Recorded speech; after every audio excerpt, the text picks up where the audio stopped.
一只羊最惨的死法就是被自己越来越长的角一点点刺进脑袋，生生戳死。随着年龄的增长，盘羊的角会越长越大，要么朝里戳进自己的脑袋，要么等到年纪大了，被这副大角拖累到站不起来，活活饿死。既然会把自己害死，那盘羊为什么还没有灭绝呢？这里是万物灵，欢迎关注熊探长，带你探索有灵万物。盘羊是牛科盘羊属的哺乳动物。雄性盘羊与雌性盘羊在外观上有较大的差异。雄性盘羊的肩高能达到120厘米，体重可以达到200公斤，比2个成年男人的体重之和还要重上一点。雄性盘羊的角非常粗大，向下扭曲成螺旋状。假如角的前端是歪向自己脑袋的，那戳伤自己的风险就会非常大。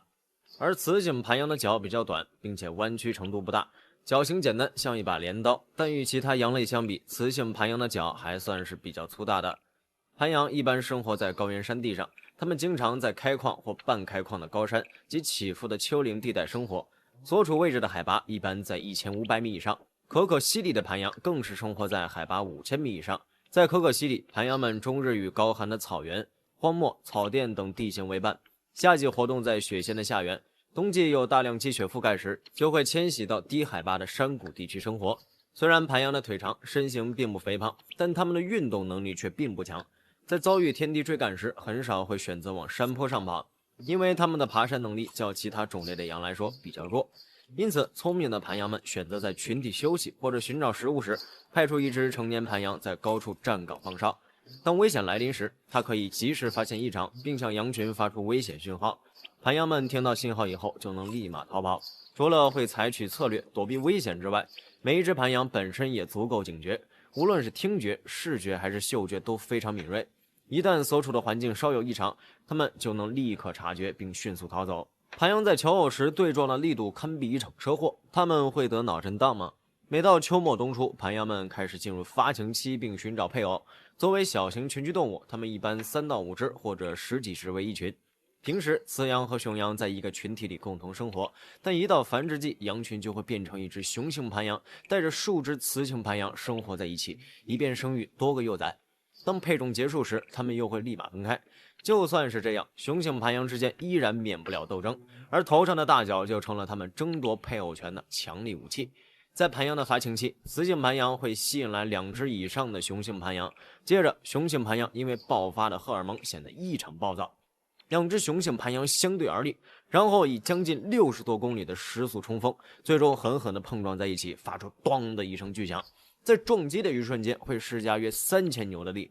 每次看到这样的画面，肯定有观众感到头皮发麻，灵魂一颤。那么盘羊不会撞出脑震荡吗？有科学家认真研究了盘羊的脑袋结构，发现这一切都要归功于它们犄角的帆状骨架构，里面有着数不清的泡沫状骨小梁，可以储存3倍多的应变能，减少了对大脑的冲击力。所以盘羊的斗争比的往往不是脑袋的强度，而是体力。雄性盘羊会一直这样争斗下去，直至分出胜负。在种群中，雌性盘羊会以此来判断竞争者的身体素质，从而选择那些基因更优秀的雄性，最终生下更容易存活下去的后代。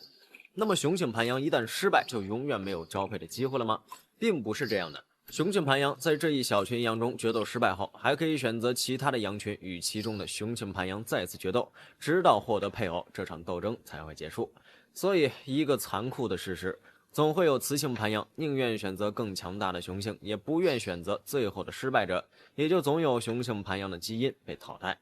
传说雄性大角羊出生时会用大角刺破母亲的肚子，自己钻出来，你觉得这是真的吗？事实上，盘羊幼崽在出生之后，头部的犄角才开始逐渐萌发，所以划破雌性盘羊的肚子就是个传说而已。不过，雄性盘羊倒是真的会被自己的脚害死。真实情况是，盘羊妈妈不仅不会受伤，还能正常养育后代。因为雌性盘羊的发情期一般在冬季，这个时间正好能将幼崽诞生在春夏季节，这既方便了盘羊寻找食物，也有利于幼崽适应环境温度，使得幼崽的存活率大大提高。不过，在争夺交配权大战中，获胜的雄性盘羊就没那么幸运了。在它们的生长过程中，羊角会变得越来越大，这就导致它们的头部负担逐渐加重。当它们低头进食的时候，大角的重量会让它们感到窒息，尤其是一些老年雄羊，甚至会被拖累致死。另外，正常情况下，盘羊的角不会戳到自己，大部分是朝外弯曲的，但却也有少部分的盘羊角是朝内弯曲的。动物学家发现，有些盘羊的角已经深深地戳到脸上了，这肯定不是一两天造成的结果。